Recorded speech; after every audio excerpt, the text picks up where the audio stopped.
Well, this is Allen's Lonely Bookshelf. I'm here with a library tour, bookshelf slash bookshelf tour. And since I forgot what number this is, I'm going to just continue on.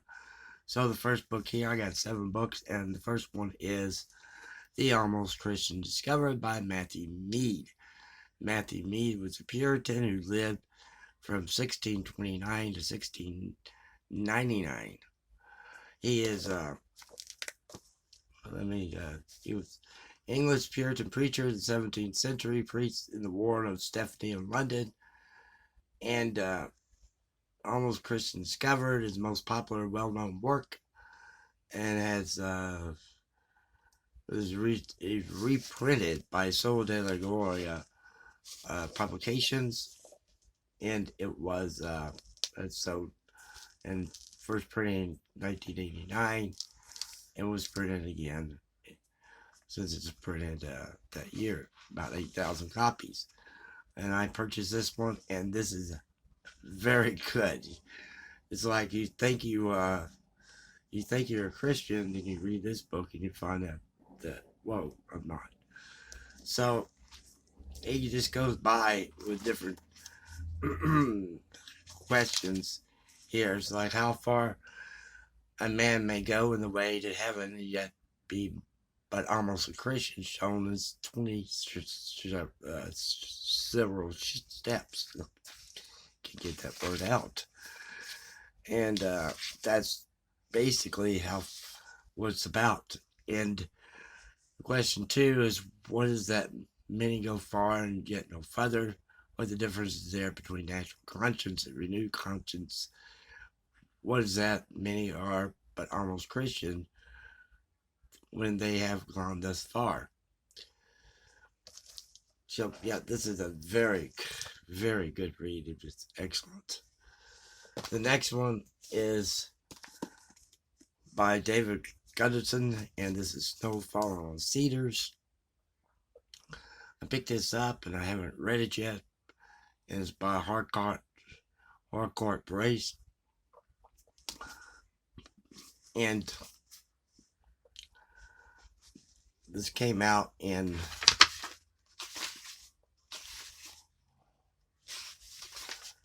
This book came out in 1994. The Snowfall on Cedars. The next book is one I picked up also at the thrift store. This is A Ship to Remember, the Maine and Spanish-American War. This is by Michael Blow. It's by Morrow Publications. And this was basically the case of the Spanish-American War, where they had a war in Cuba.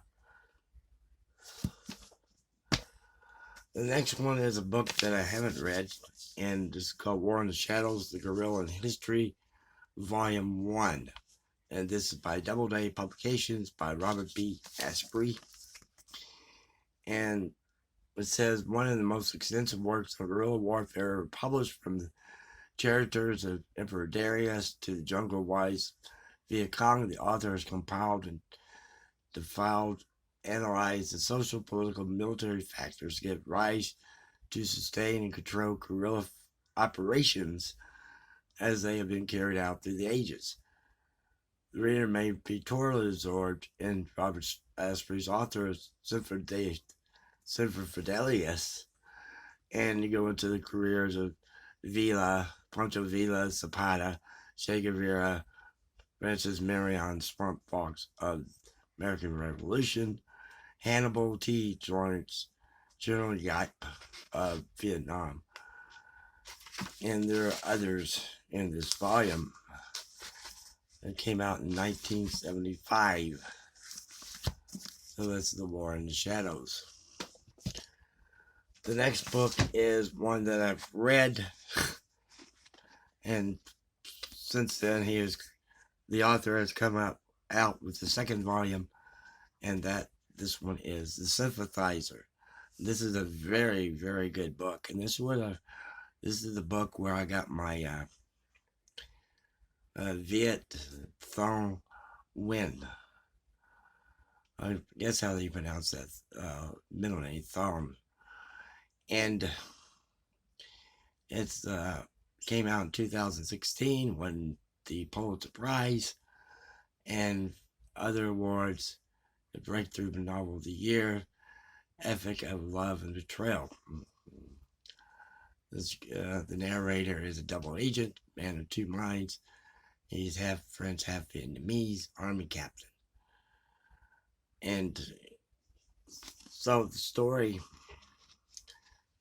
in the book, it's one of the quotes I always remember from this book is, "There's nothing free," the general said. How'd it go? Oh, there's no such thing as anything that is for free. Someone has to pay for it.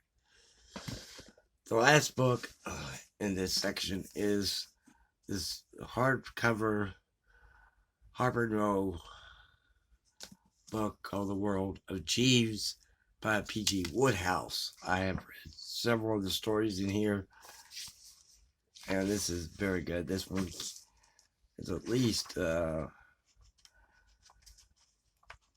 30 stories in here. Let's see how many there are. 34. There's 34 stories in here in The World of Jeeves.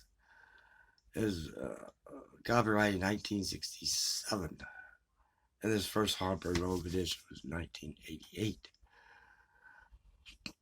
Well, thank you very much for watching, and have a good afternoon.